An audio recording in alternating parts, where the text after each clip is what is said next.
Hello and welcome to the fourth ordinary meeting of the 172nd session of the Queen's University of Belfast Literary and Scientific Society.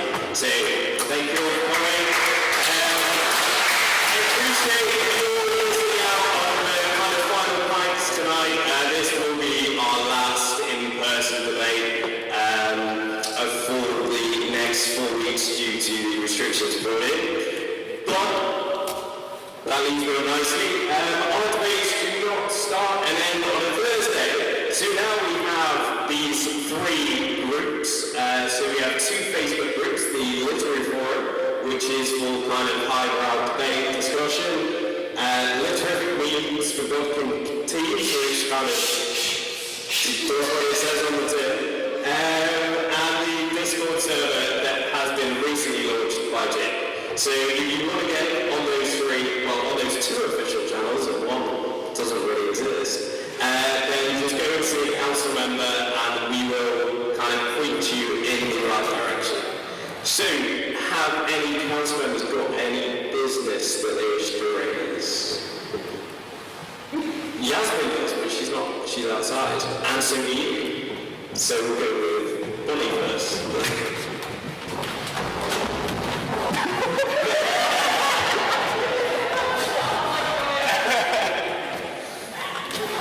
Hi everyone, my name is Bunny, like the rabbit. My parents were creative, yes. Tomorrow I'm hosting the last in-person training course for freshers who would like to join and for first-time speakers who would like to give it a try. Come and see me after the debate. It will be in Club Room 4 at the SU tomorrow at 6 p.m. Alright, so I hope to see you there. Remember, we only have space for 6 people, so if you are interested, come and see me after or come early tomorrow. We will have to turn people away if there are more than 6 people showing up, so thank you. Thanks.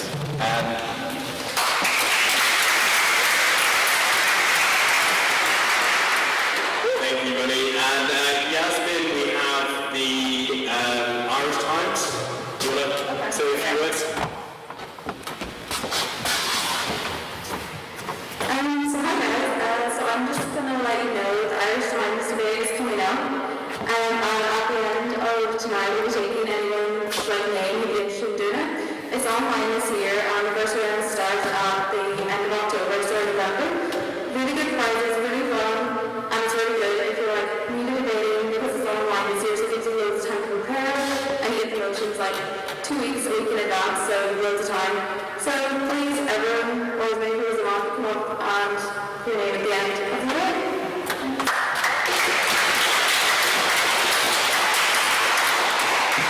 Thank you, Yasmin. Gosh. Right, also, oh no. Because we have a special guest in the house tonight, Mr. Thomas Copeland, the man that you might listen to on the airwaves of Queen's Radio on a Sunday if you have nothing better to do. And Thomas has helped working with Ryan to secure some absolutely amazing guests this semester for Lit Talk. So last week we introduced Mary McDonald, the president of Sinn Féin, as our first Lit Talk guest. And today we're going to announce our second Lit Talk guest, which is Ian Blackford, the leader of the SNP at Westminster. So,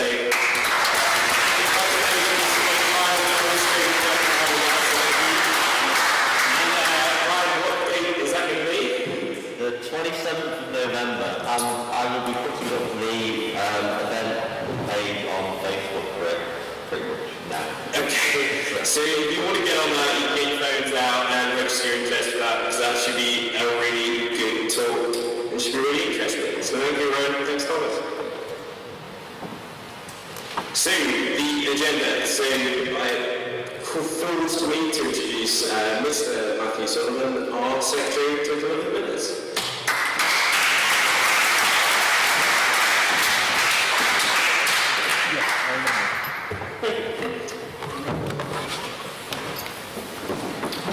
On the 8th of October, the Queen's University of Belfast Literary and Scientific Society convened for the third ordinary meeting of its 172nd session for the motion, "This House will defund the police." As usual, the meeting began with announcements by President Van Lee. These began with the presentation of what can only be described as a video. This was followed, appropriately, by a request that members refrain from bringing alcohol to their horrific events. And an announcement that our first Lit Talk of the year would be with Mary Lou McDonald and will be live streamed on the 13th of November. This is followed by the reading of the minutes by yours truly, and then Prime Minister's this. We heard from Mark Gilmore, who asked the House what they thought of the idea of circuit breaker lockdowns and whether they believe it would be just another failure or the thing that saves us. Responses heard from Daniel Singleton and Ben Cavan. We also heard from Ryan Howard, who asked the House's thoughts on the vice presidential debate the previous night. Responses were heard from Amy Doherty, Grant Warren, Mark Gilmore, and Narzine. After Prime Minister's business, we heard an announcement from Tech Officer Jay Radcliffe, also president of the QUB Dragon Slayer Society, who invited the House to come along to Dragon Slayers meetings. This was followed by President's questions and the vote of prior opinion, with 21 votes for the proposition, 22 votes for the opposition, and 3 abstentions. The House declared by a narrow margin that it did not support defunding the police. Speaking first for the proposition, in his maiden speech was Anthony McNutt. He made the point that those of a low-income background are much more likely to commit crimes such as theft, burglary, or drug offences due to economic instability, and that these crimes are the kind primarily committed by the police. He argued that the most effective way, therefore, to reduce the occurrence of these crimes would be to reduce levels of harm rather than through policing. He pointed out that in the US, being homeless made one far more likely to be imprisoned, and that being in prison previously made one far more likely to be homeless, thereby creating a vicious cycle. He advocated for spending money on improving communities and investing money in youth and social workers rather than in the police. Speaking first from the opposition was Ben Cavan. He began by declaring ACAB, all communists are bonkers. He argued that less police would lead to more crime, making note that the drop in police recruitment levels between 2018 and 2019 was accompanied by an increase in the rate of serious crime in the same period, demonstrating that a lack of policing makes criminals more confident in breaking the law. He also argued that less funding would result in less training and therefore exacerbate social issues caused by the police, saying that the best way to combat systemic racism was through training. He argued that we couldn't compare the conditions in the USA to the United Kingdom because the UK simply doesn't have the same issues with systemic racism as the US, pointing out that while black people make up 2.3% of the UK population, only 8% of those who died in police custody were black. Speaking second for the proposition was Pedro Leon. In his maiden speech, he stated that the police force in this country is inadequate and that public money was being wasted by funding them. He pointed out that the conviction rates for sexual assault between the UK and the US were very similar, despite funding for the police in the US being much higher, arguing that this demonstrated that increased funding for the police does not increase their effectiveness. He stated that police forces are institutionally racist, citing a much higher proportion of stop and searches against black people compared to white people. He argued that defunding the police would reduce their power and therefore reduce this institutional racism. Speaking second for the opposition was Keir Croce. He accused the proposition of having a fundamental misunderstanding of the role of the police, pointing out that sentences for drug offences were a matter for the courts, and criminal reoffence was a matter for the prison service. He stated that without funding, the police force would be less able to enforce the law, and that by funding the police more, we can ensure that only the best and the brightest join, and that they have the equipment and training necessary to do the jobs. He argued that the answer was to reform the police rather than to defund it, giving the example of the RUC, headed by Catholics and nationalists, which was effectively reformed into the ESNI with measures such as 50-50 recruitment quotas, lauding it as one of the most major successes of the peace process and a great example of the alien principle of policing by consent. Speaking third for the proposition was Daniel Singleton, also in his maiden speech, that's 3 for 3. he pointed out that black people making up only 8% of deaths in police custody was a less useful statistic than the fact that black people make up 53% of the prison population. He argued that low police funding led to less police shootings, giving the example of Colorado having a similar population to Norway, which is more deaths from police shootings than even injuries from police shootings in Norway. He argued that overfunding and over-reliance on the police was resulting in a lack of focus on the root cause of issues such as drug use, and that this was resulting in worse outcomes for the people affected. Speaking third for the opposition and concluding the debate was Mark Gilmore. He made the point that social work could not tackle crime, and that while it has an important role in preventing crime before it happens, it could not prevent crimes from happening entirely, arguing that further, some crimes simply cannot be prevented by social work at all. He argued that the greatest cause of police brutality was a lack of funding, that reducing funding would only cause this issue to worsen. He stated that we don't need no police, we need better police, pointing out that in other services where we see failed performance, we increase the funding rather than taking it away. He also gave the example of the Capitol Hill Autonomous Cell, or CHAZ, where the police were removed from the community, which then ended up being controlled by armed mobs. Questions were heard from Shane Gillis, Amy Doherty, Ryan Hoey, Ryan Lopashinsky, Tira Chisholm, and James Archie. Finally, there was the spoke of speaker ability. The spoke of speaker ability? The vote of speaker ability. With 26 votes for the proposition, 20 votes for the opposition, and 3 abstentions, meaning that the motion was carried, and this House would defund the police. May I take a minute for that? Thank you.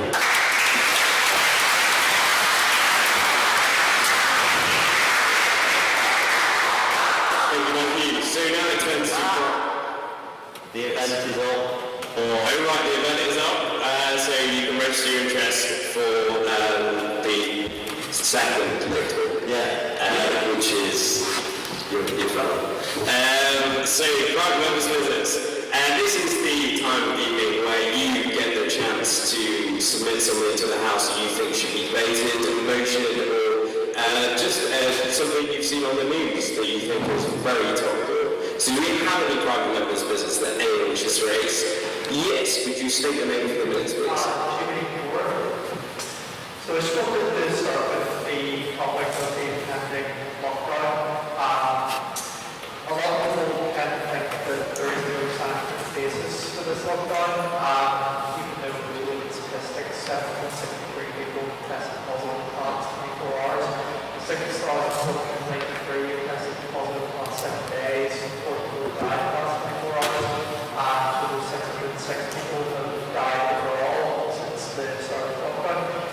I just wanted to know when people sort of think about people that sort of may have sort of one reason or another why they think that there is no scientific basis for this lockdown, even though we've had good statistics that indicates there is. Okay. Yes, could you state your name for the minutes, please? Peer closure. Well, I recommend this before us, but I will do it again, and that is that lockdown simply kicks the can down the road. They may well reduce the number of people getting infected and subsequently deaths through this lockdown, but we all accept that we can't live in lockdown forever. We probably can't even live in lockdown until the vaccine comes. We really don't know when that's going to happen. And therefore, I would say it's just put it off the inevitable and we'll be better despite the middle of the community. Any responses to that? Yes, Mr. Harry. So it seems that every week at the moment we're going to talk about coronavirus because it is the big issue. I kind of missed the days back in January where it was a big joke when we brought up coronavirus and private members' business and everyone was talking about coronavirus memes and all the rest of it. I generally do agree that this lockdown can be pretty pointless. I think we've shown here at River, for example, that we can put on safe events without being under house arrest, and that we can, and for example, the hospitality industry, for the most part, has implemented the regulations that are extremely good in trying to provide a safe environment. I think the problem is especially here in Northern Ireland, we didn't build up the capacity over the last 6 months that we should have done, so we're currently going to run out of ICU beds. We're told we don't have this circuit breaker lockdown, but it was only a few months ago we were closing the Nightingale hospitals and now have to reopen again. So I think it comes down to a failure of one, test and trace, and also a failure to ramp up the capacity of the NHS during the period that we went into lockdown the first time. Any responses to that? No? Any other pieces of private members' business that anyone wishes to raise? Yes.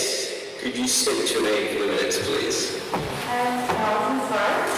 I'm sure everyone's heard. I just wanted to bring up the fact that we have a scholar around the golf course recently, and I was talking to a young woman on how fair it is, and it is simply everyone's thoughts, you know? So, any thoughts on this? Yes, could you state your name for the minutes, please? Jodie Moore. Well, as someone who's come around Belfast from a lot of Belfast, while this was all while they're happening, I think it's absolutely terrifying. So it was kind of nice to see that the Queens immediately sort of stepped up even more and started being proactive and giving away whistles or whatever it was they were doing. But I mean, it just highlights the role that student women, as always, whenever something like this happens, have to just be more careful rather than letting people want to stop and punch people for a while. Yes, so you're picking up on that. Yeah, so in the SU you can pick up a personal safety alarm. They are on offer, so I just want to put that out there. But yes, could you state your name for the minutes, please?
Yes, Taylor. It is a terrifying situation, and I do agree with everything that you're saying. Unfortunately, situations like this just highlight the fact that as young women, we are taught this from very young age that we always have to have our head on a swivel. We always have to be watching our back when we're walking at night, especially. And I just want to also remind everyone, like, if at any point in time tonight after the baby you feel unsafe at all, please come up to one of the council members. We will absolutely do everything in our power to make sure you get home and you get home safe. So I just wanted to reiterate that and make sure everyone knows that. Okay, don't feel like you can't come up to any of us. Yeah, that goes for anyone. Council members are kind of a really good group of people. Well, they are not councillors, if I say that. They are a great group of people, and we'll make sure if anyone feels unnerved going out after the day, we're with you. Does anyone have any responses to that? Any other pieces of private members' business? Yes, can you state your name for a minute, please? Sorry, it was around the scene houses and thinking on the current state of was actually with working turns so far 14 million votes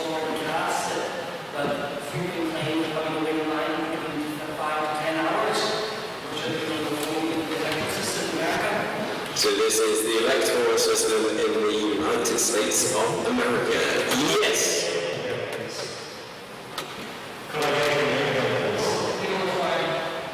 We started last time.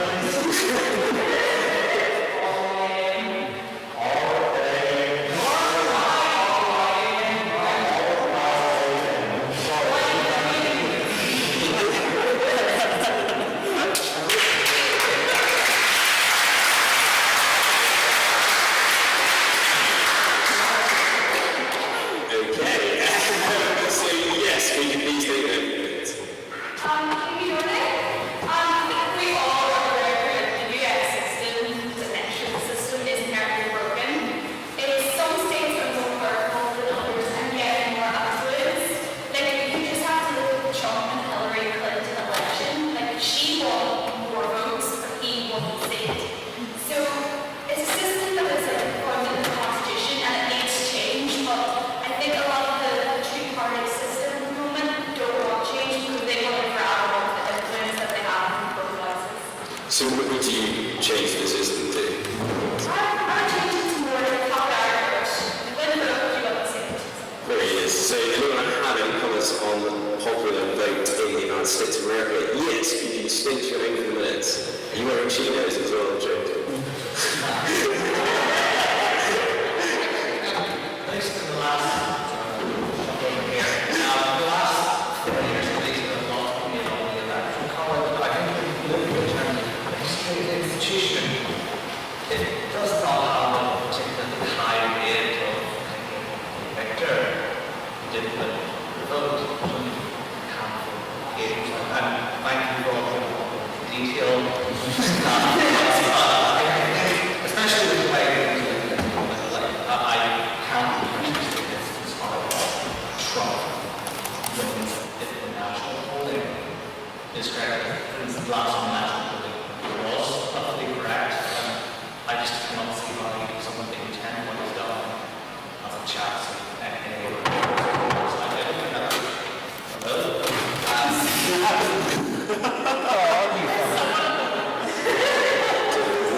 Will that wife?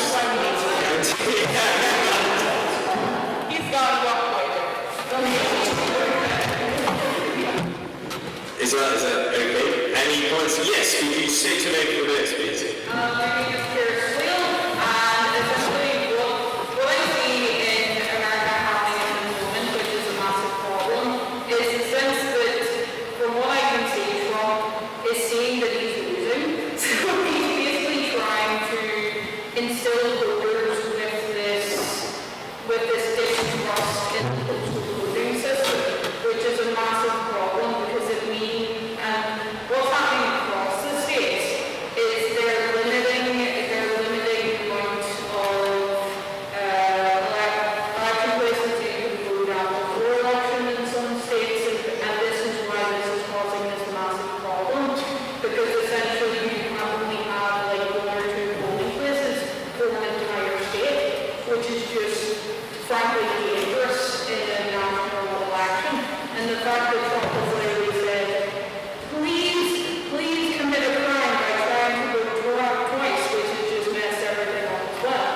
So there is just this massive problem, and that I see is like trying to instill voters with distrust in a system that is going to be very necessary for next. Yeah, so this is a bit of context as well to this, is there is a county in Texas that I believe is nearly the same size of an entire state, and they only have 1 drop box. So yeah, it's a bit of an issue. Yes, could you state the name for the minutes, please? I disagree with the point made before about the electoral college being bad because it sometimes leads to a person who won the popular vote losing the election. The whole point when they designed the electoral college was trying to balance the idea of having a pure democracy and then also kind of have a federal republic where each individual state gets power, more power for it. And trying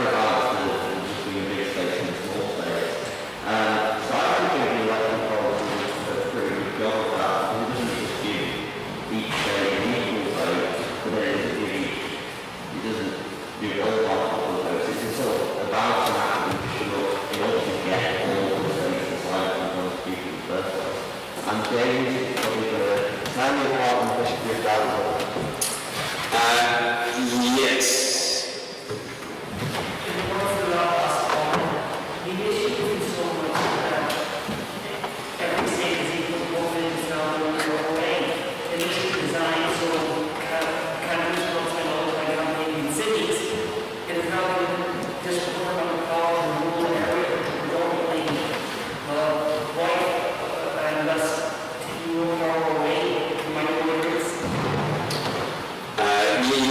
Yes, final, that's James.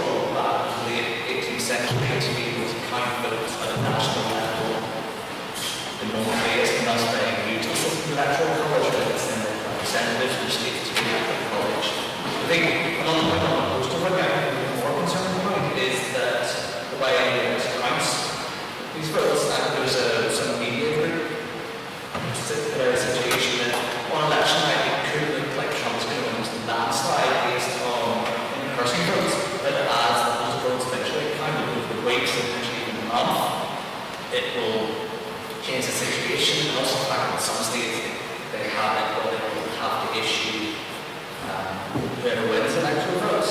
So by that create a situation where some principles aren't counted in time, which creates this sort of just unending court cases that create the issue of order Any other bits of private members' business? Yes, could you state your name for minutes, please? If I haven't been here before. Yeah, of course you can. Everyone can. Marty Byrne, and I'm what's going on. I'm a matter about the whole story of like control knowledge, like the root of it was like doing things on balance and stuff. Well, the problem is that like the electoral college has been easily exploited over the past century. So the thing that's going on now is that now we have states that like ones from there are Edinburgh, cultural, are now heavily Edinburgh. Like you have Texas, like a very red state, it's like a one county division of it. So that's like heavily exploited. And back to the point about forced oppression, the states that are more rude are doing like the most forced oppression because that's where a lot of minorities are. And the states that are like more red, more white, so all that stuff there, they're more lenient with the forced oppression, like it's common and bring your kids vote twice, it's no problem at all. So it's a heavily exploited system, and we're taking the GOP is taking the whole thing. That's what I mean. Cheers! Thank you. Thanks for that.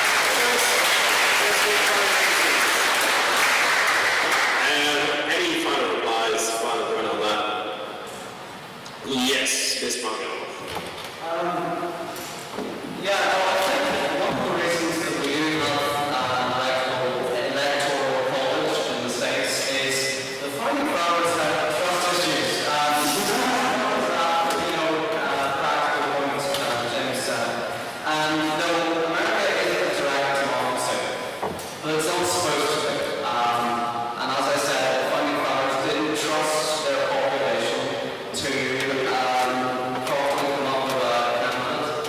The question is, should we trust the population now with Facebook intervening in different electoral rules and how the election actually goes? Should we trust them now? Should we actually move towards more democracy? I know that's kind of phrasing the point. Don't do this. That is the question for another day. So now we move to private members' business and President's questions. So if you have a question to the President that you would like to answer, alright, okay, give it a minute. If you have a question to the President that you'd like to answer, whether it's about society stuff, or just whether you want to know why for breakfast, then go ahead. It's okay, President. Okay, well, I come to the south conclusion that Bosch was actually dying in the ICU in April and was not replaced by a hospital and was turned the skin into some sort of elaborate costume. So my question to you would be, if you have to turn somebody's skin into an elaborate costume, it would be. Right.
Can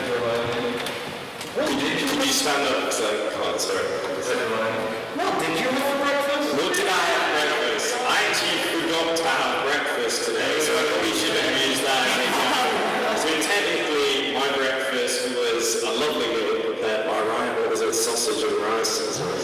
Yeah, alright. Yes, and Ryan, do you have a final question? You want to answer? I was going to ask, what was the most interesting image you have seen this week?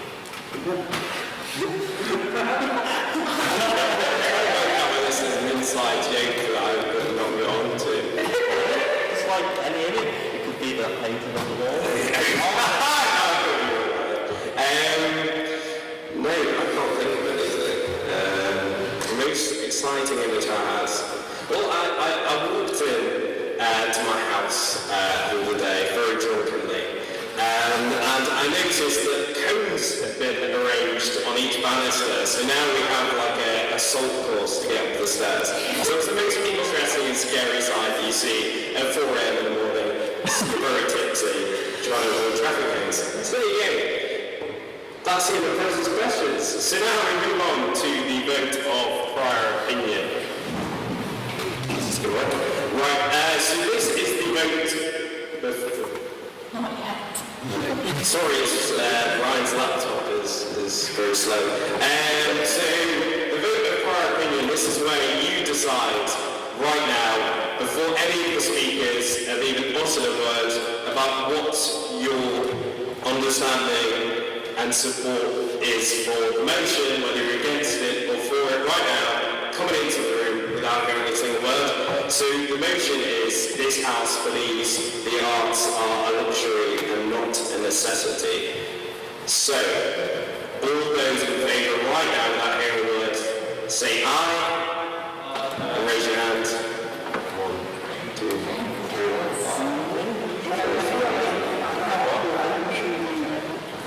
5. Okay, thank you. All those against the motion, say nay, raise your hands.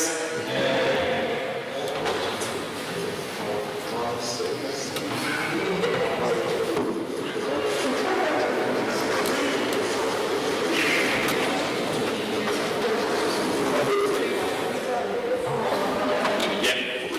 And all those who wish to abstain, raise your hand and say no.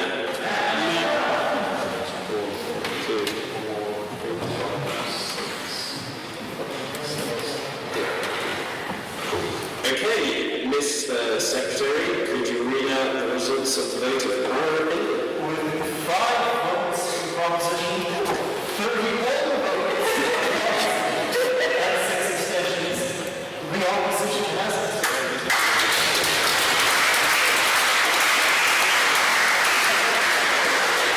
There's a important change right now as I introduce our first speaker for the proposition, Emily Monroe.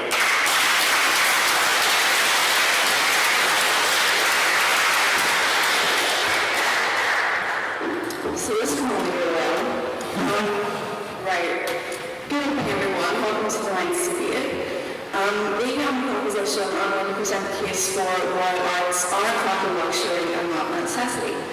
So, my teammate Ryan will talk about unemployment rates among arts graduates and the extortionate prices of some art pieces, proving that it is a luxury. And then we'll explain why art is time and time is money, and how that proves that art is a luxury. But firstly, I will explain why the arts are a luxury because our capitalist society treats them as such, and how the elitism prevalent in the arts acts as a barrier, which prevents working class and lower income people from pursuing their creative ambitions, further commodifying the arts and stripping them of their necessity. So, firstly, to define the term necessary, by this we mean what is necessary in the most basic sense to just exist and survive. At its core, we believe that a person could live a fulfilled life and not interact with any of the arts and be fine for the most part. However, we are aware that the opposition will likely adopt a much broader view on what art is and what is strictly necessary, and it is this idea that we're going to try and argue against in our speeches. So, I want to start with this thought. For the arts to truly be considered a necessity, I'm sure it's fairly easy to agree that this implies they should be accessible to everyone. So to follow on from this thought, they should be accessible to people from all different parts of society. But when we look at the pricing of arts-related activities, it's unfortunately clear that this is just not the case. So, Sasha? You're saying arts are not available for all people, but YouTube is free, and Netflix is a very low price thing for most of us can afford. So why would you say that arts is only an elite, societal thing when most people can consume art for free? There's free galleries, there's free everything that you can consume. Sure, so I see the point. I would question whether or not YouTube could be considered art, but I take the point like Netflix. However, I would say that the assumption that that is available to everyone isn't exactly true, and £5 a month might seem negligible to some of us, but isn't to every member of society. So, to continue, for example, I've heard Google reveals that the cost of singing lessons in Belfast are about £30 to £35 an hour, about the same for piano lessons. Beginner level dance classes for kids at the bare minimum are about £60 a term.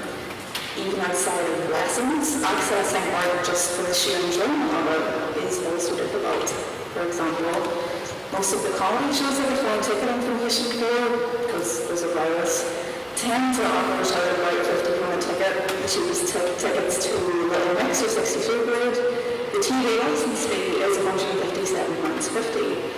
Like I mentioned in responding to that point, that might seem negligible to some of us, but it's just not affordable to a lot of people. I'm not saying this to demonize these people. I'm not saying that they should be underpaid for their work or their expertise. What I'm saying is that art is priced as a luxury, not a necessity. And when we live in a capitalist society, it is that metric that matters. It's unfair then to say that art is a necessary part of life when so many of us are priced out of accessing it. Secondly, I want to talk about the idea of a later loan as it applies to art and how it strips it of the value that would make it necessary and turn it into a luxury instead. So, from the outside, the art world seems to function like a closed-off thing, like a massive inside joke. In fact, industry insiders themselves confirm this. It makes it almost impossible for people from the outside to come in and establish themselves. Again, you talked about accessibility. How can we honestly claim that art is a necessary part of life when it's so accessible to so many people? Are you sure? During the times of, during the era of Nazi Germany, a lot of art forms were restricted. So, for example, jazz was considered to be music akin to black people, so it was football. Other forms that weren't considered to be German classical were volleyball, and sort of youths use art forms like music as a way of rebellion and to unite one another. So how can you say that art not being accessible to people, especially oppressed people, how you could use that to sort of justify their... Okay, so first I want to make it very clear that none of us on the proposition are going to say that any form of art is inherently bad. What I will point out with that is that to claim that art is necessary, they feel that that was those people's only means of voicing their dissent. And in a society where there are so many other ways to show up and voice how we feel, art is not the only way of doing that. Therefore, it's not strictly necessary. So, when a work of art is dictated by a few rich buyers and producers at the top, they become the people who decide what art has value and what art doesn't, which again closes off a large section of the population. So, when the industry is dictated by people who decide what art is worth making, sure? Art's always been politically oriented, still or section of society. Okay, I take the point that art certainly can't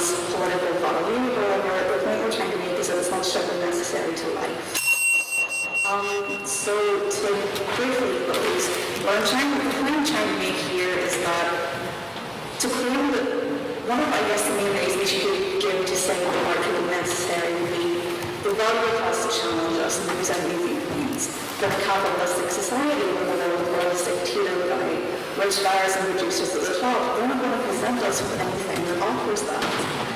All in all, what I'm really trying to get across is that while I'm sure all of us enjoy art in some way or another, our ability to do so is dictated by the means we have to access it. And that it's unfair to call something a necessity when considerable sections of society can't access it or only have limited access to it. So I thank you all for your time, and I strongly encourage you to vote for Dr. Susan Knight.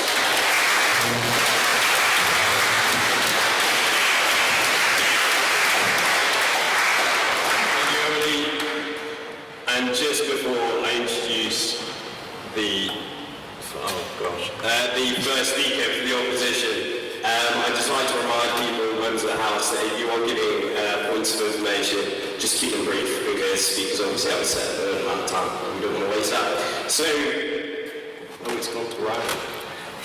The first speaker for the opposition is really Ryan.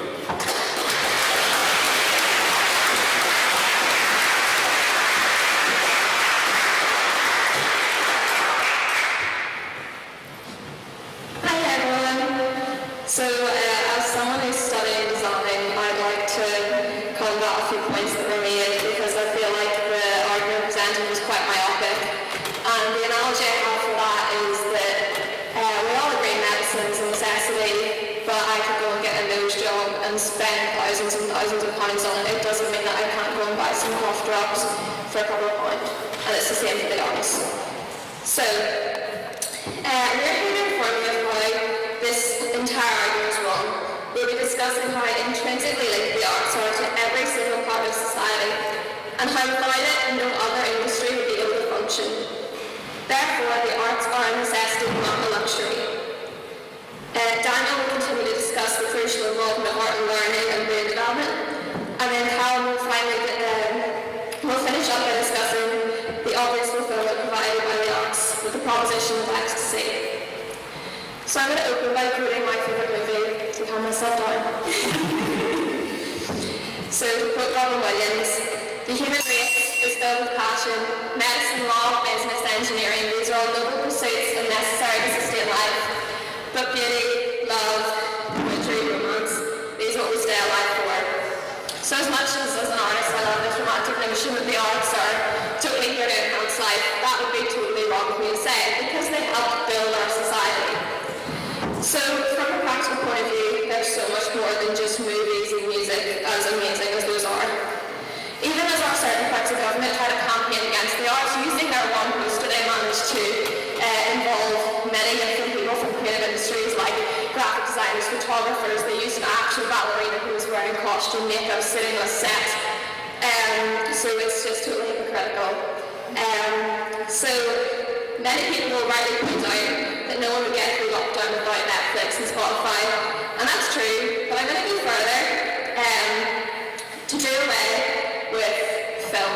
We would do away with our visual news and documentaries. It would do away with every single visual aid that was used by Boris during our lockdown to convey to the entire public a really dense and technical medical issue that required all of us to understand its complexity.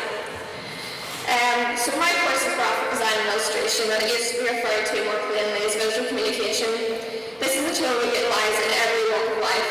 So as the saying goes, a picture is worth 1,000 words.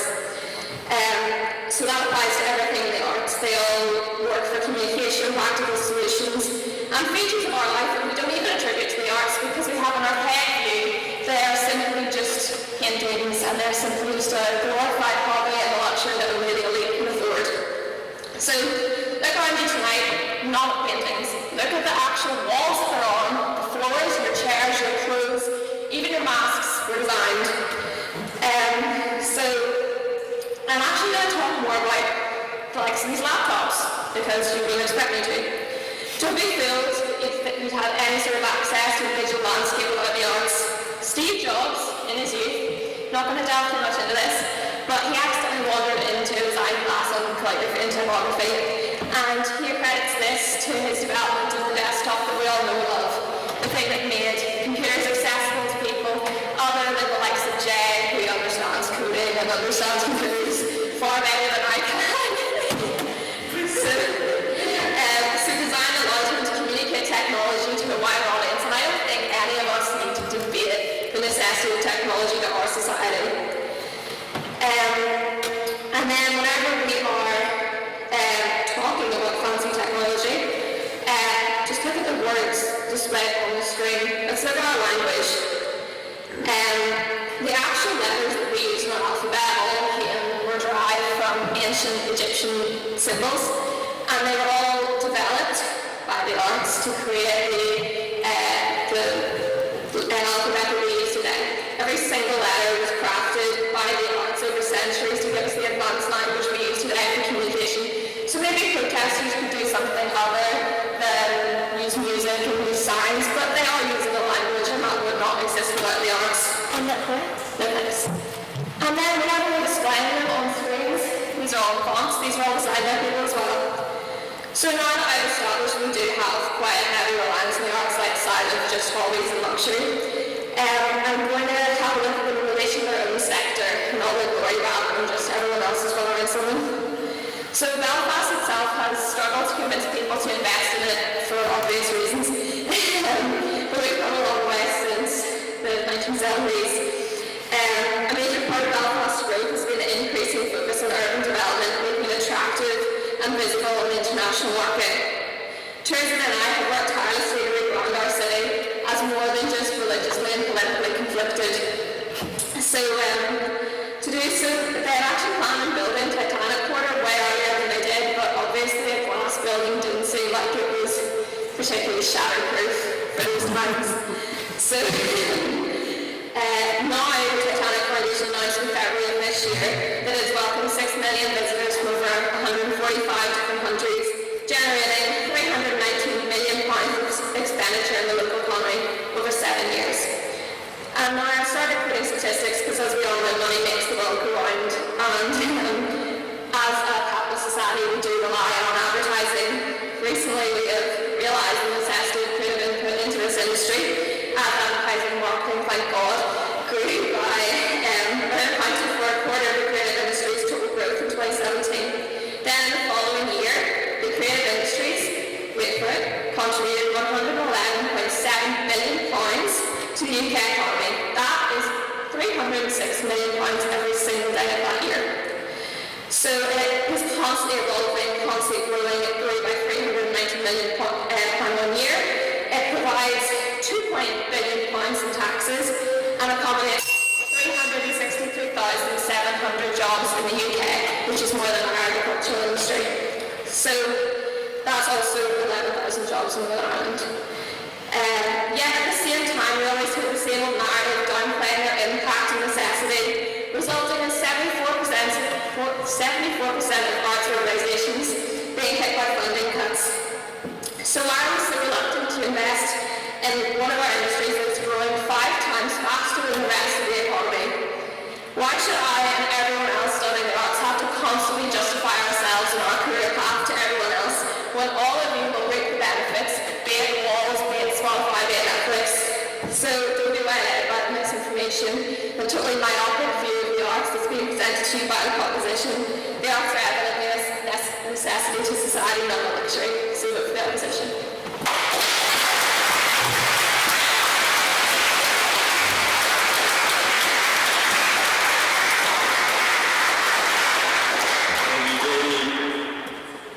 And now turns to invite the second speaker for the proposition, Mr. Ryan Herring.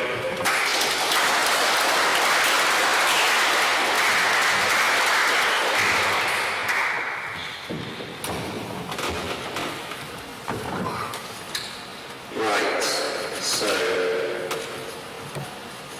well, it's great to speak in the 4th debate of this semester, and it looks like the last in-person debate we'll be able to hold for some time. I must admit that I've come into this debate a little unprepared. I had planned on writing the outline of my speech yesterday,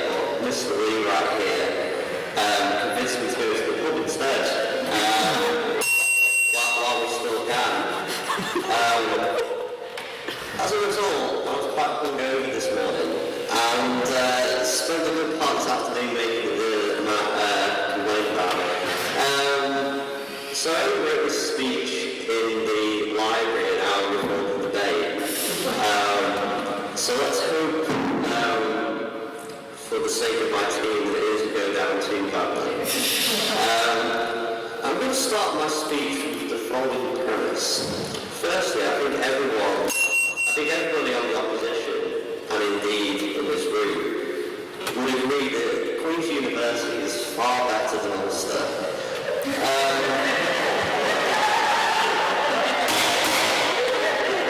Having agreed this premise, I would like to point out that you can't study art at Queen's.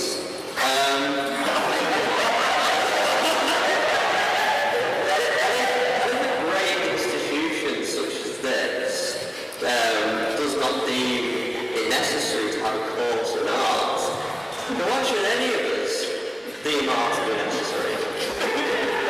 Because I don't know about you, but I can't think of anything worse than studying art at Ulster.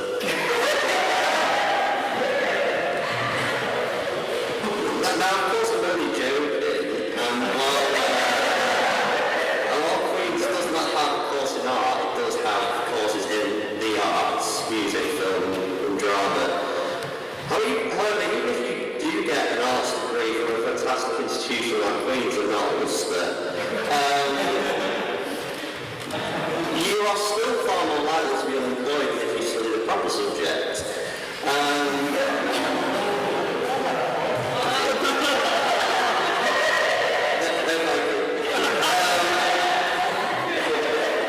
According to a 2015 survey, graduates in the arts have the highest unemployment rate. I found that out. As the late John Hume once said, you cannot eat a flag. Ladies and gentlemen, I'm here today to tell you that you cannot eat a painting. Well, you can, but it wouldn't be very nice, it wouldn't be very sustainable. I don't think it's very okay, good.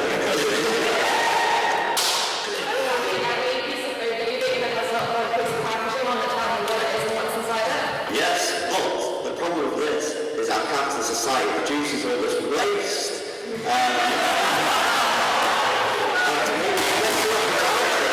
And plastic packaging is not a necessity.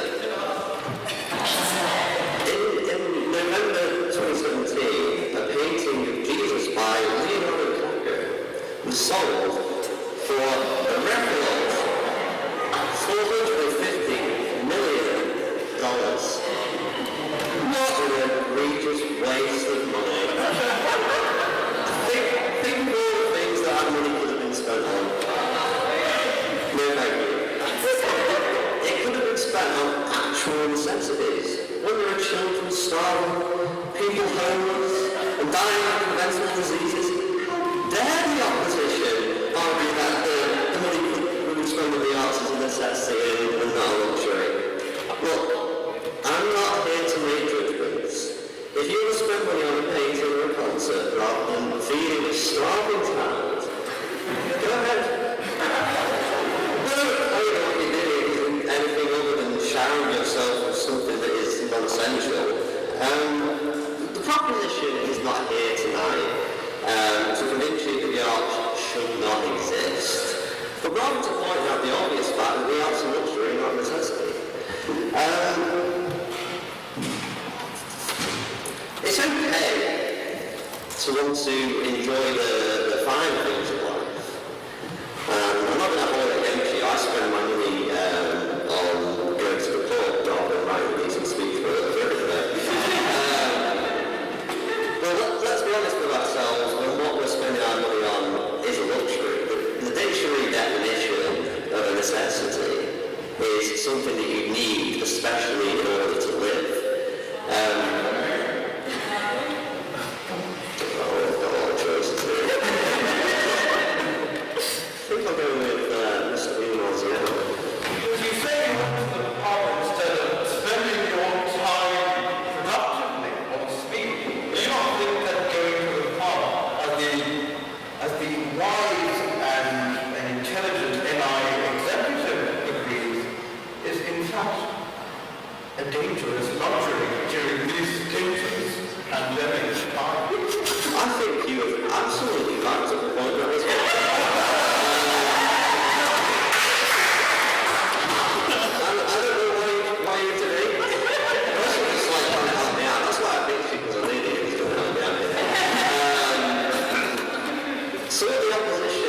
has to do tonight is convince you that we could not live without the arts. I don't think this first speaker has done that. She's quite liberal with the arts and the definition of necessity. And I doubt that the final speakers will be able to do so either. Thank you very much.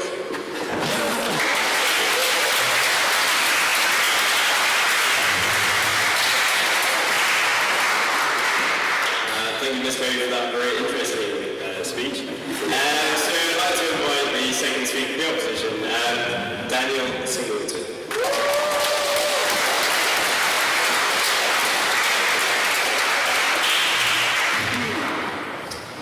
Okay, so I must admit I feel a little bit unprepared and upstaged while enjoying his initial speech. I'm coming up here with a little bit more anxiousness than I would usually have, because as Ryan was, I'm too a little bit unprepared because I've been very, very busy all week moving house and trying to get my life on track. But to start, I'd like to point out some definitions. The definition, if you go Google here, you can Google it for me as well, is 1, the state or fact of being required, 2, an indispensable thing, or 3, in philosophy, the principle according to which something must be so, by virtue either of logic or natural law. So if we were to argue that art is not a necessity, and it is in fact dispensable, I would like you all to think of a piece of art that has influenced your life in some great way. It could be a song, it could be a book, a film. I think we all know what arts are. And now think about how that has influenced your life in a meaningful way, how it's influenced your opinions, who you are, and how you think. Now I'd like to go a little bit further and imagine a world where art does not exist. What does that world look like? Well, it's very grey, very boring. There's no room for freedom of speech, there's no room for individual thought. There's no room for standing in this beautifully designed building and making up a speech on the spot as you go along. I would argue that the proposition are woefully unprepared to argue this topic because they focus so much on the economic factor and the so-called limitations that hold working class individuals and lower classes from accessing the arts. However, art doesn't have to cost money. If I draw a smiley face in my notebook in class, that's art by its own definition. It's just something creative that you put down. Doesn't necessarily have to be for an audience. It is literally just drawing, writing, making music, making a film, anything. And even further to the argument that the arts limit the working classes and hold us back by setting up this ivory tower where nobody from down there can access it is a bit of a misnomer if you ask me. If you look at Jean-Michel Basquiat, Kendrick Lamar, Billie Holiday, these were people from very lower class communities. Jean-Michel was a French immigrant in America. He was also French Haitian. He was French Haitian immigrant in America, and through graffiti art and his own, his success was predicated on quotes that hymns and friends wrote on walls and subway stations. If that's not accessible, I don't know what is. And Billie Holiday as well. Again, criminally. Looking for a word that I don't quite have. Criminally marginalised, from a criminally marginalised community where in the 1920s the main focus of the police at that time was to put down the black communities because of their focus on the war on drugs. Billie Holiday was a voice for the voiceless, and this is what I would call a necessity. People who can stand up and tell the stories of the people who would not have otherwise heard the stories of. If we are to claim that medicine is necessary, that history is necessary, that science is necessary, we must also then claim that art is necessary, because without art, we have no idea what Henry VIII looked like. We have no idea what the Romans were getting up to, because all of their recordings were made in poetry and paintings. So the idea that art is just a luxury that we don't really need is kind of ridiculous to me, because even in today's society, the lockdown, nobody, realistically, what we were doing during the lockdown, we were watching Netflix, eating ice cream, feeling sorry for ourselves, and I don't think anyone would have got through it if they weren't able to do that. But even further to this, if you look at any school, any, arrangement of children,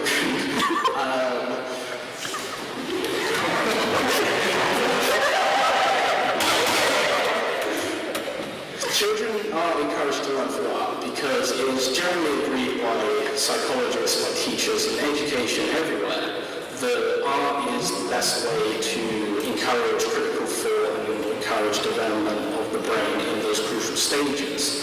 So even if you were to argue that accessing art isn't a necessity, you can't really refuse the fact that art is used at the most crucial stages of our lives when we are children. Taught what is right, what is wrong, when we're taught how to think, how to act, when we're taught the terrible little painting you do of you and your friends and your mum out of crayon that goes on the fridge because that's important, because your voice is important. These are all examples of the arts being necessary and forming us as people, and you can extrapolate that even further into adult life. Any rehab centre, therapist, doctor will tell you that art is a great way to promote rehabilitation and stabilization of the brain.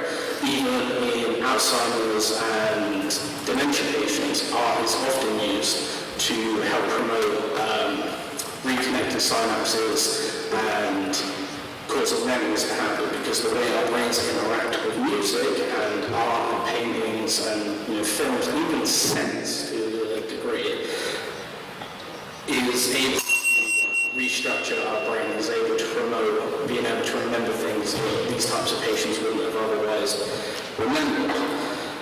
One final point I would like to make is, if the arts are a luxury and the arts are not necessary at all, where do we lie in this world?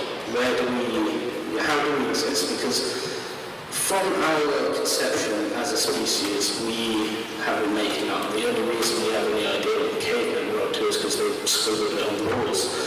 The only reason we're warm in this room is because somebody designed it in such a way, somebody made you clothes that keep you warm.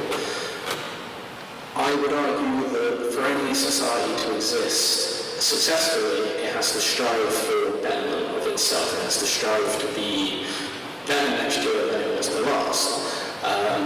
Whether we actually do that in current society is a different question, but we can't do that without the arts, because the arts are a way for people to stand up for it and tell you their story without having to be an expert.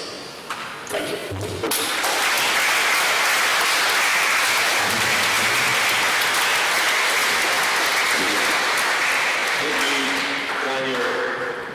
And now it turns me to introduce the third and final speaker to conclude the argument for the proposition. It is Billy Lightman.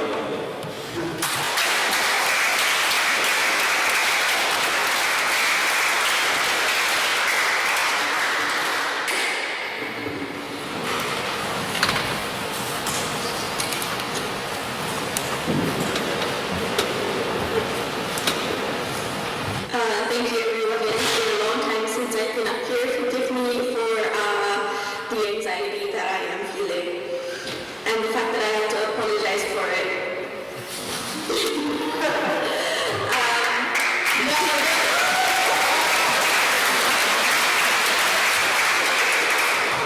Thank you. It is the burden of the proposition tonight to determine what the definition of necessity is, and to determine that art does not fall under this definition, and that in fact it falls under the definition of a luxury, and that is what I will do in my speech.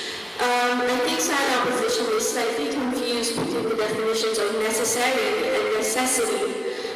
Something that is necessary is like a toilet.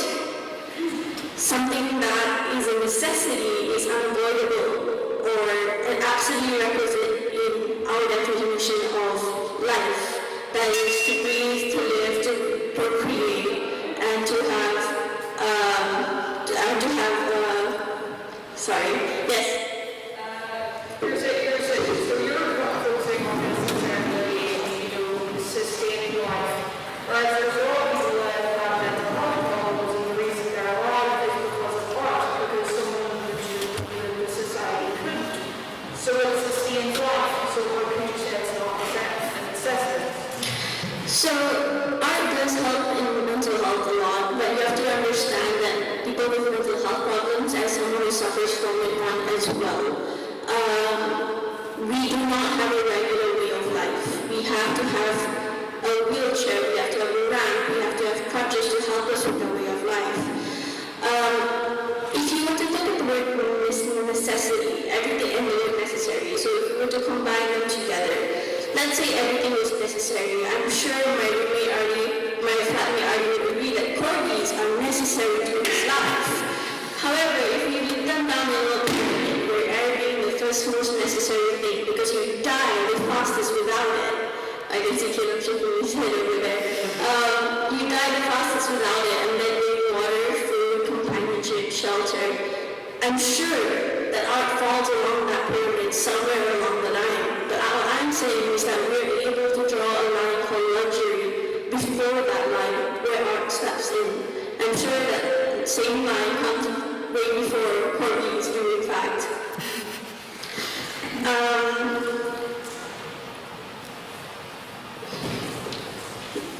Why art is a luxury is because art, to me, at least, and to a lot of people, represents time. If you want to do art, you have to take time out of your day to specifically do something that is called or regarded as art. I understand, as Jody mentioned, that art is in our everyday lives, and what I'm not saying is that we don't need art, as the second speaker mentioned, that a world without art would be dull. No, a world without art would be chaos. It wouldn't be nice at all. But what I'm saying is that is it necessary for us to live, and is it necessary for us to survive? If you look at the animal kingdom and something we call life, trees and plants and animals, they survive doing fine without any version of art. They don't have advertising. However, but yes, as Jody mentioned, she mentioned a lot of other good examples that were a luxury as well. One of them, including surprisingly, is healthcare actually, because a lot of countries around the world don't have a sense of healthcare and they're doing fine without it. Not fine, but they're living and they're surviving without it. There's enough healthcare that is way beyond what our comprehension may be. So healthcare itself is a luxury, and so under by these definitions, art is not a luxury, art is not a necessity, it's a luxury. Thank you.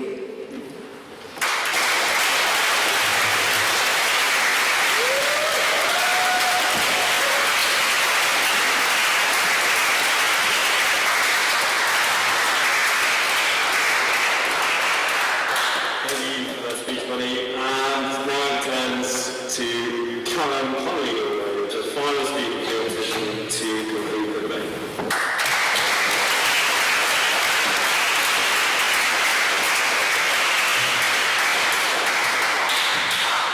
Hello, everyone. First, I'd like to just welcome Comrade Ryan to the Resistance. Can we get a clap for that, please? I'd like to start off by declaring my biases in this. I was raised by an artist. My mother was an artist, and as a child, I was dragged along to many different exhibitions and galleries, and growing up around the arts, you quickly realize that art is not just some luxury. It is a necessity. It is food for the human soul, if I use such a vague word as the soul. Without it, life becomes despair. I don't think anyone would see that as a life worth living. I'd like to begin by talking about gatekeepers. And by making art a luxury, you introduce gatekeepers. These are people who insert themselves and put a barrier between the rest of us, the people of the world, and art. These are the Disney execs who pump out Marvel movie after Marvel movie, boring Star Wars movie after boring Star Wars movie, green lights, whatever it is they please. Not for the creators who want to create beautiful art, or for the public who want to be enriched by that art, but because they know if they say that art is a luxury, then they can profit from it. To our detriment, always. They don't really control what exists, but they control what we can and can't enjoy. Many of the world's finest pieces of art are locked away in these private galleries that we'll never get to see ourselves. Only cheap imitations on Google image search or prints you see in some local gallery that can't afford the real deal. And that's tragic. Because we need art. We truly do. And they don't spawn out of thin air. There are natural gatekeepers, like the artists themselves or the curator of the museum. But not the gatekeepers we see around us. The ones who want to hold us back and appreciate the beauty that people have taken so much of their time to create. Beauty that is so unappreciated in a lot of ways, because we're simply not given access to it that we should.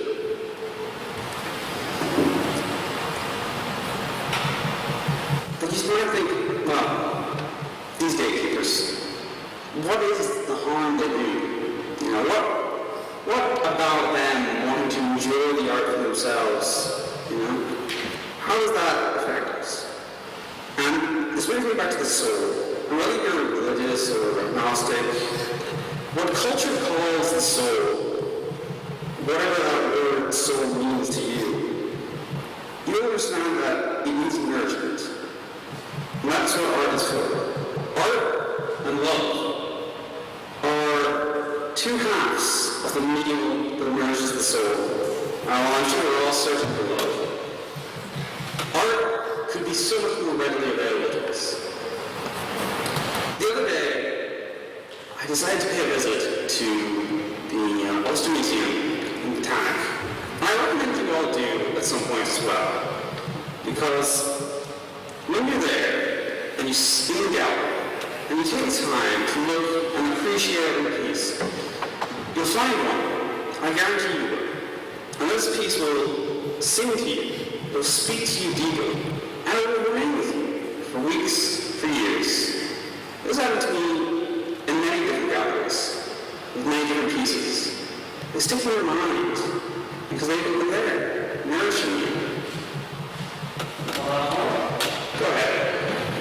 We seem to have two very different definitions of action here, so perhaps it's good to draw a distinction. The proposition of saying the arts, like a modification of art, whereas the opposition to Tartan have been saying the arts are the nourishment of the soul. Perhaps, perhaps frame it in the propositions of your thinking, the modification of art. What should we frame it? Well, commodification of art isn't something that's necessary. It's not something that we need to have, you know? These gatekeepers who come in and impose themselves. They restrict art from the rest of us, as I said. And it's unjust. And I think, while the proposition and my previous speakers for the opposition have been very high-minded about how art benefits society, I think we're overlooking how it benefits us all individually. Whether that's through creating art or appreciating it, there's always something there for us. And life would be so empty without beautiful pieces. They can churn the mind in such a way to make us think of other worlds or look within ourselves. I brought up Salvador Dali and Picasso earlier, two artists I'm particularly fond of myself. You look at their pieces and you realize that the mind, the soul, the body, it needs more than just food, water, and air. It needs something to challenge it. And art does that for us. The things that needs are luxuries, whereas the food and the water and all the rest of it are the necessities. I disagree there. You can put a price tag on anything, and that doesn't necessarily make it a luxury. You know, you can put £1,000 price tag on caviar, and it's still food. And if you're starving, you will need, and that's your only option. It's still a necessity. And the same goes for art. If you're starving for art, if you're starving for the soul to be nourished by a beautiful piece of art, then you will do it. And it's tragic. And we can do better. So tonight, please, choose the feast that is offered by the opposition. Because starvation is the alternative. Thank you.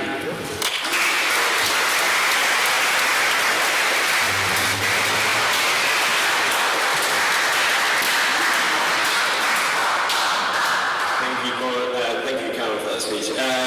Time is very quickly ticking on, so we will only be able to have one round of questions. So if anyone has a question, please keep it brief, and can the proposition opposition be brief in answering the result? So, questions to the proposition. Yes, could you state your name for the minutes?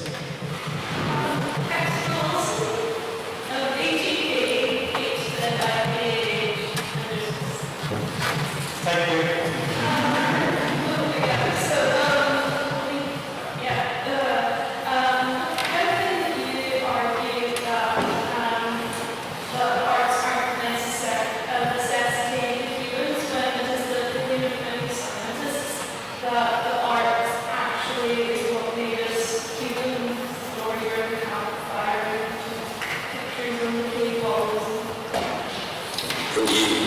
Proposition to respond.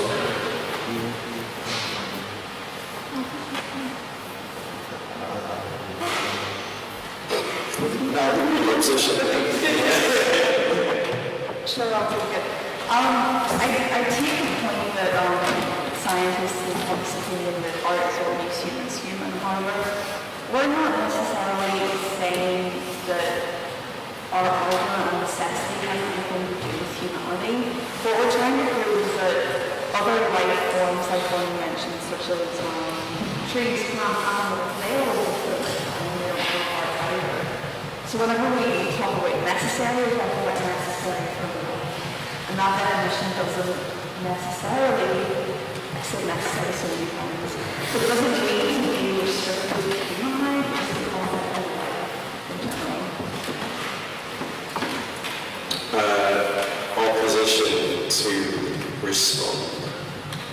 Well, I'd like to bring up again when I was in the gallery the other day in the museum. You go to the museum exhibits and you see that throughout human history, before art was a phenomenon, there was also people who were producing it all the time. And there's so many architects like that. And while the proposition may say that plants and animals don't make art or produce art, we're not plants and animals. We're not just plants and animals. We're humans. We're more high-minded like that. As a result, art is a necessity. Thank you. Questions to the opposition. Question to the opposition. Good? Yes. State your name for this, please. Nathan Wales from WHA.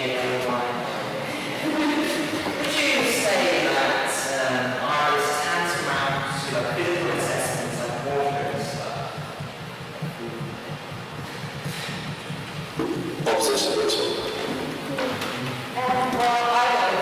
And it's an assessment of my life because it's my own views and what's going on here and the fact that, but on the broad spectrum, in terms of mental health are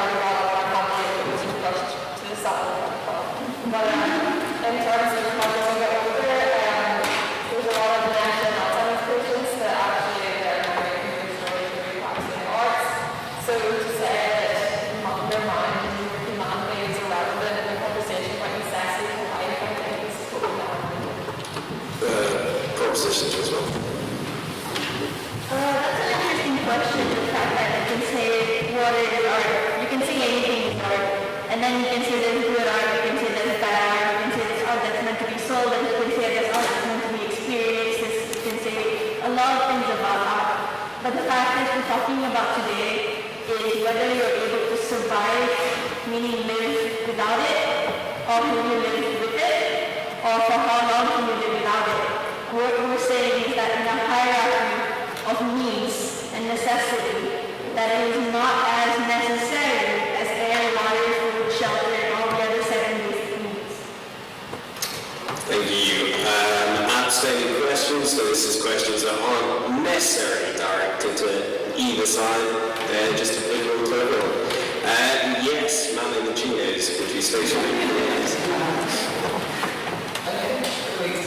Somehow just being listening to you right page and it's affecting sort of world usually find both sides of your opposition and art and the road of rich, fascist, fat capitalists who want to put it in their thoughts. And if you listen to the opposition, art is everything from sex to language to basically the evergreen. I just like to ask both sides. Can we just have a simple definition of what you interpret art or the artist to be?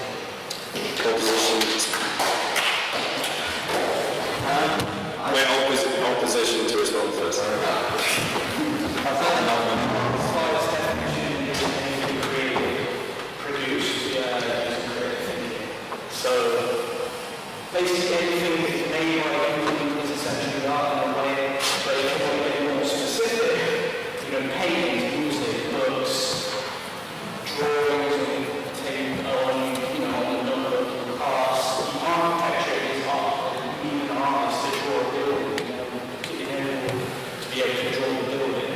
Art is, it is everything in a way.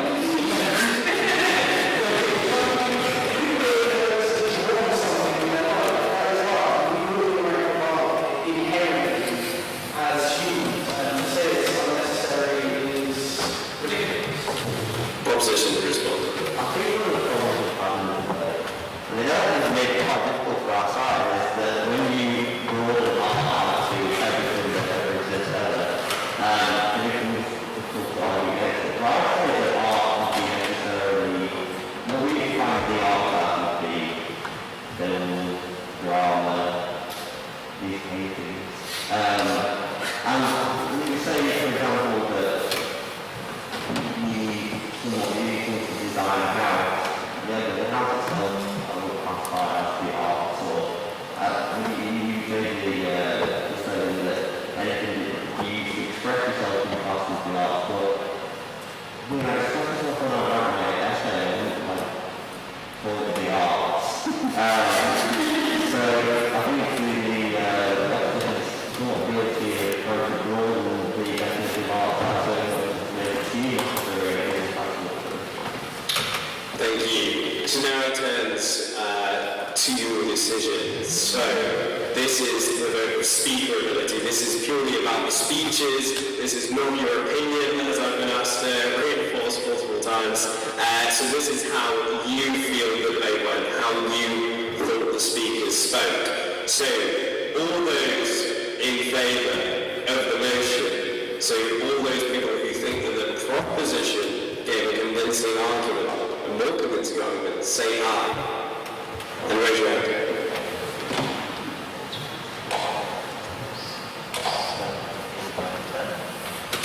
And all those who thought the opposition gave a more convincing argument, raise your hand and say nay.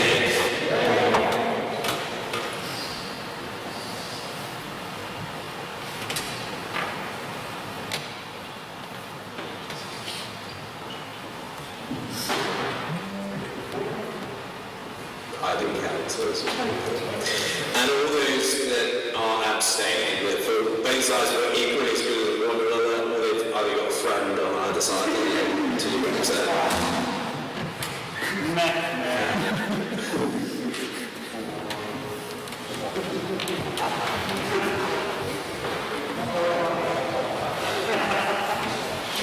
Mr. Secretary, can we have the result of the speaker ability? With 10 votes for the proposition, 23 votes for the opposition, and 5 abstentions.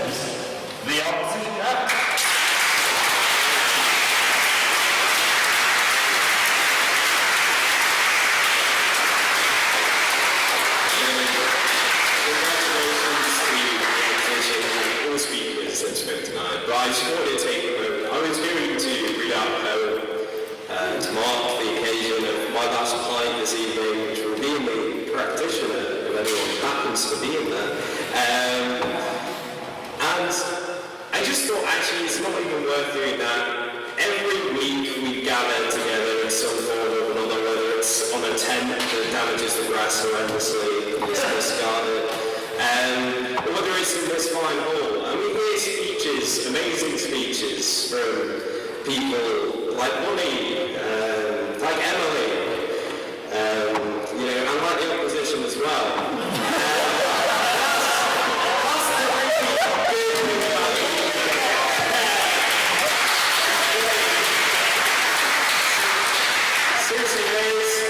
Some amazing people that work behind the scenes. Some of the most amazing people that I've had the opportunity to work with in my life. I'm only 19, that sounds a bit cliche.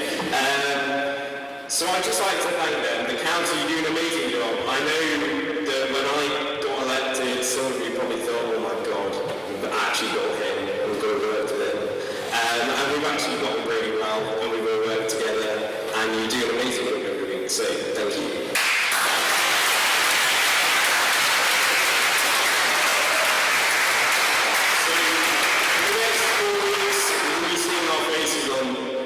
Computer screens will be telling you all about how we're going to do it. We're still kind of working that out. But thank you for every week supporting this society. We couldn't do it without you. So thank you. And I know these things have a tendency to drag on, these lockdowns. So we're not here again by the end of this semester. I'm sure as Denver and wants to meet again. Thank you.